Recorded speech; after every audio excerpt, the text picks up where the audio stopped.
Hey guys, so I am just about to go through my progress tracker, which is available for download on my website. A lot of you have downloaded. I think we've had over 5,000 downloads just since I put it up, which is awesome. So thank you, and I hope you, all those of you that are using it, are finding it really valuable. A lot of you don't know how to use it. So today is just a quick kind of informational about how you can actually set this up and how to practically implement and use the program to help you achieve whatever it is that your goals are. So if we have a look on the screen at the moment, I've got my compliance spreadsheet open for you. So a lot of the time the feedback that I'm getting is, oh, I can't put in my calories. It says that there's a password. Yes. There is a password on any of the cells that have a formula. Now, I'm not hiding the formula from you. I know some of you want to be able to use it and work it out for yourselves, but the reason there is a lock on those cells is so that you don't accidentally delete it and then you'll have no idea how to get it back and you don't know what you're doing, okay? So that's why the calories cells here actually have a lock on them. The calories will be calculated for you when you enter in your protein, your carbs, and your fat. So I'm going to give you an example right here. I'm going to put some made up targets, which will be mine. I'm just going to enable editing because it was on a lock. So I'll put in my targets at the moment, which are 155 protein. My carbohydrates are 210, and my fats are like 68, something like that.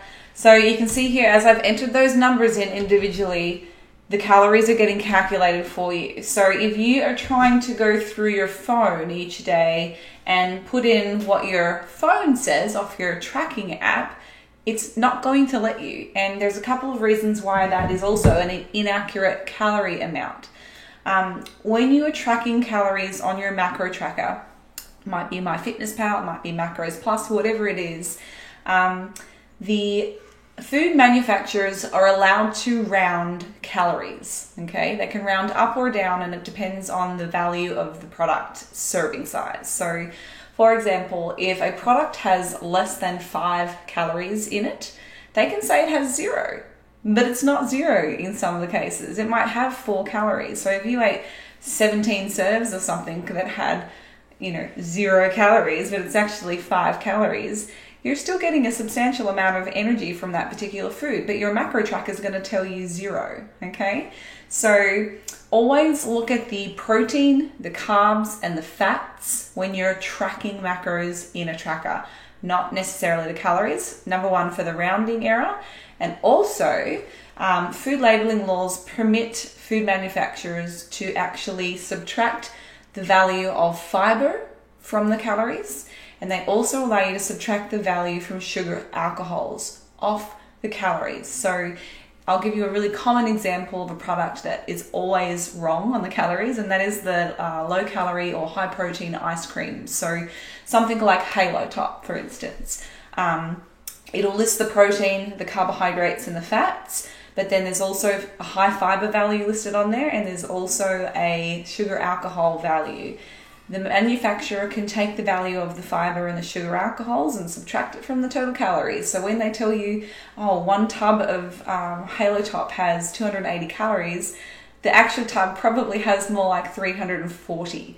Okay, so again, another reason why it needs to be said, track your macros, not your calories. So when you're entering your data, say you've got your MyFitnessPal up and you're putting in your Monday targets and your macros say that you hit 151, put that in, look at the carbs, maybe you went 225 and maybe your fats were 72.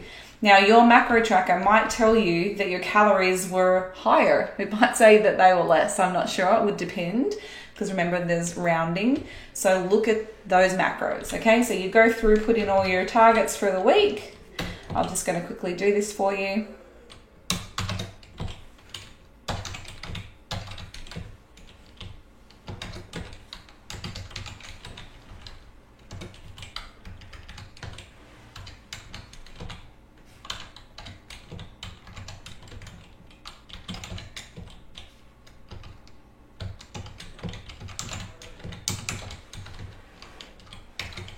I'll get you to do that and fast forward so that they don't have to watch me. Okay, so you can see that I've entered in all of the days, and now it's going to give you your average protein intake for the week here. So based on all these inputs, your average daily intake was 151 for protein. Your average carbohydrates for the week was 215, even though you've had a few high days, few low days, and your average fats is 71. So over here, then I give you a compliance score. So my compliance score, I think I might have given you the, oh no, I didn't, I'm sorry.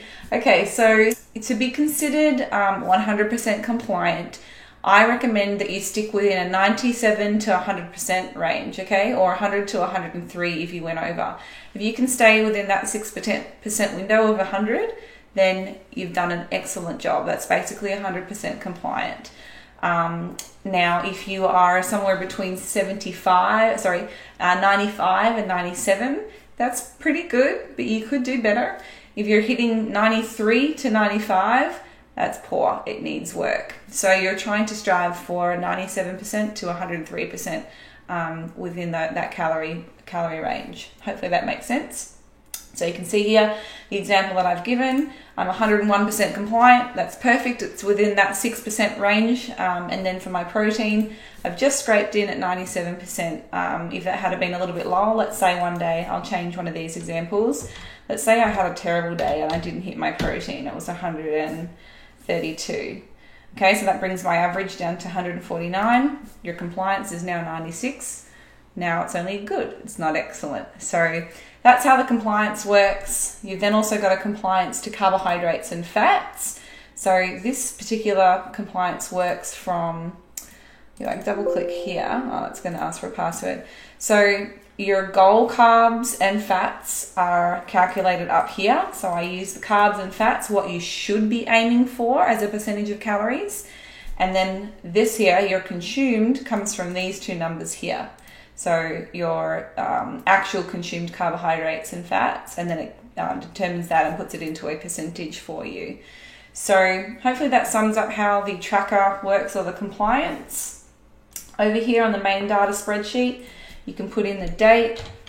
So I'll put in today's date. Program, like right now I'm reverse dieting.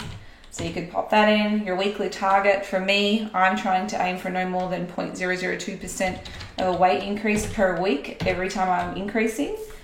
Where is the... This is set up a little bit differently to mine on my spreadsheet. I'm looking for the button that has decimals. So I would want to be able to display one more decimal, which you can do at home. I'm not going to do that now. I could put my weight in here. So my weight would be 66.5. All your training, so you want to obviously be consistent with your training every week whilst you're tracking your macros, so that you know that the changes you're applying with your diet are in fact due to those macros and not some other variable like, oh, I didn't train this week. Wow, I wonder why I gained weight. So make sure that you're being consistent and list how much HIIT and lifts and weights training you're doing. So I might put in like 100 minutes of HIIT. I might put in, say I'm doing 130 minutes of walking, and then I might do, say, 6 hours of weights training, and then you can continuously track all those things. As we scroll across, you can see here calories, kilojoules if you're in Australia or some other country that tracks with kilojoules. Again, there is a lock on those cells. You're not going to be able to enter in your calorie targets because you need to enter your macros first. It'll calculate them for you. So pop those in and see, it's automatically going to give you a number, okay? It's in kilojoules and calories. So then each week, depending on what your goal is, maybe the next week, again, you're trying to not gain too much weight on your reverse diet. You'll have taken your weight every day and you'll have recorded it over here. So you can pop your weight in. So let's say I'll put in some made up weights, 66. Maybe I ate too much that day, 66.5, oops.